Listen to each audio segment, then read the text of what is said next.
church, HUMC church visiting us, and then they were thinking that we were going to leave. And so they say, oh my gosh, we're done. They thought that because they expressed that in their meetings that they have with our staff. But now they feel confident. That you guys are still there. Yeah, they feel very happy that we have the relationship, and it's just a matter of time for peace and security to be reestablished and for you to come into the country. This one's for the dreamers.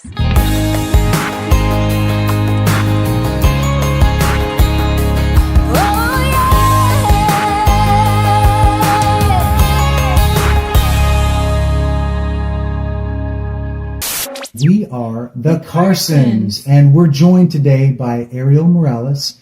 He's a staff field coordinator for Food for the Hungry, and he's here in the States with us today. Ariel was joining us today at Huntingtown United Methodist Church, where he is here to speak with the folks here. They've partnered with Food for the Hungry to be a church partner down in Alemania Federal.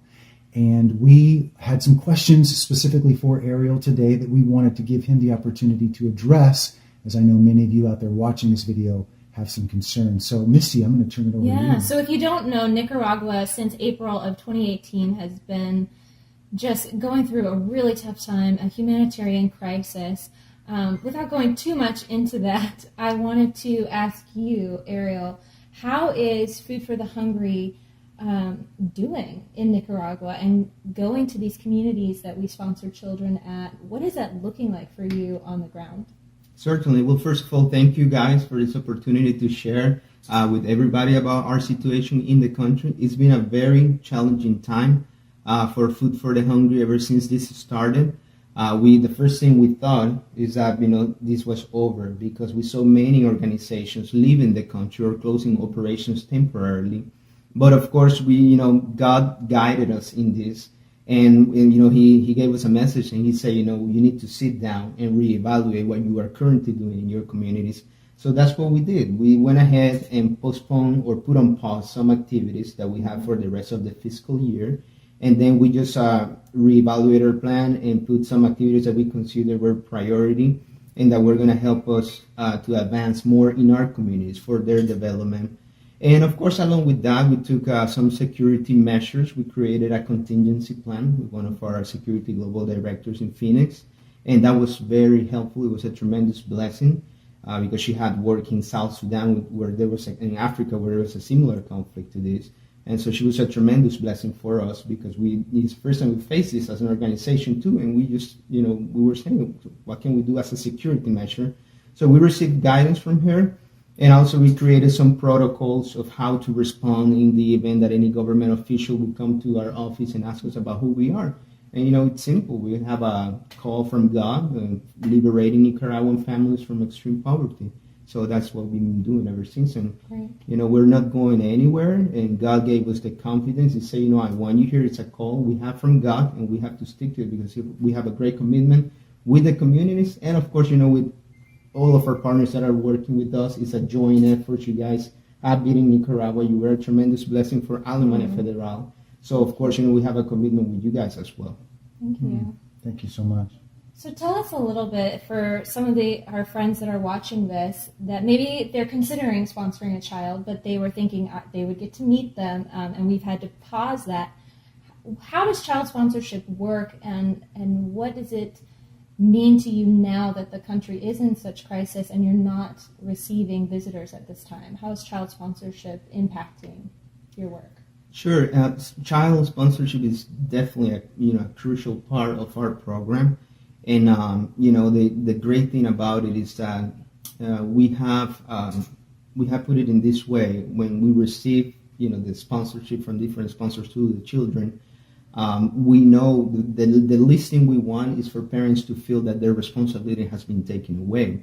So in order to avoid sending that message, what we do is that with the $38 that you pay monthly to sponsor your child, that goes into a benefit for the whole community. And your child, your sponsored child, will receive all the benefits that come with it: school uniform, child school packets, backpacks filled with school supplies, uniforms, and other access to their education to facilitate their education.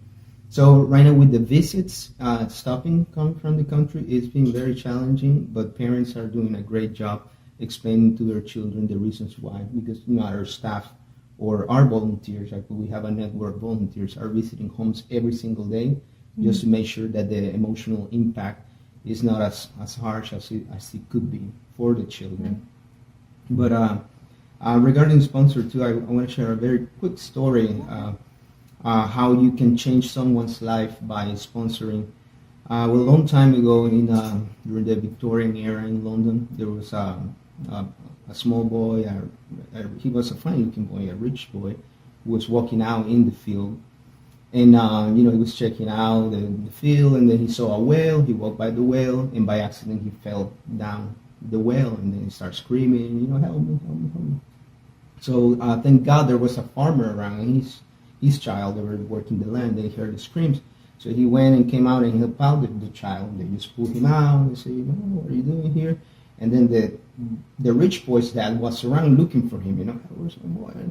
And all of a sudden he found them. He found the farmer and the farmer's boy and the rich boy on the whale, out of the well. And so the rich boy was like, oh my gosh, here you are, thank you. And then he thanked the farmer and said, thank you for saving my child's life. This is great.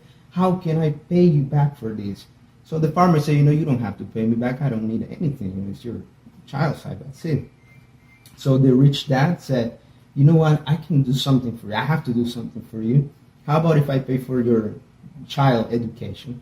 So the farmer reluctantly said, okay, sure, you can do that. So both kids went together to school, received high quality education, farmer's boy and the rich boy. And they studied so hard and they became prominent men. And so they did. The rich boy is Sir Winston Churchill, who saved millions of lives during World War II. And the farmer's boy is pretty much the reason why you and I are alive here today. It was Alexander Fleming, the one who discovered penicillin, and also saved millions of lives. Wow. So you see, in Nicaragua, we have these children who don't have access to high-quality education. They can be potential leaders. They can be the next president of Nicaragua, or they can be the next Alexander Fleming of Nicaragua. But they just have to have access to high-quality education. So that's the impact that you cause when you sponsor a child. That's how you can change someone's life story for good. Yeah. I love that, how the focus really is on education to break that generational cycle of extreme poverty, right? It's getting the children, to get an education and able to finish with that and continue on into the workplace and grow the economy, grow the community.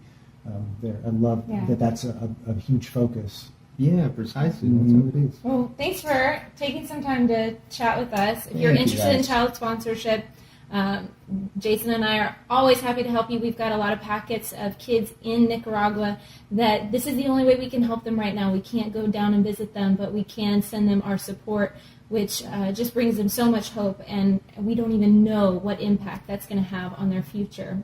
Yes. But now more than ever, Yeah. The support that is received in Nicaragua in particular from child sponsorship is still reaching these communities. It's still making a difference, making an impact, and helping to end poverty. And that is the goal.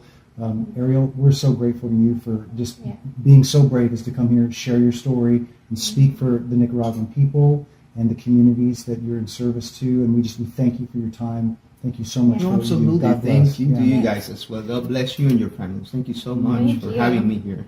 Well, and now you've been hearing probably a little beep in the background, and if you haven't, good. But if you have, we are in Maryland, and we are going to have some wonderful dinner That's right. from some local seafood. So we will bid you farewell. But thanks for watching, Yes. and we hope that you'll consider joining us in our efforts to end poverty together. Thanks, guys.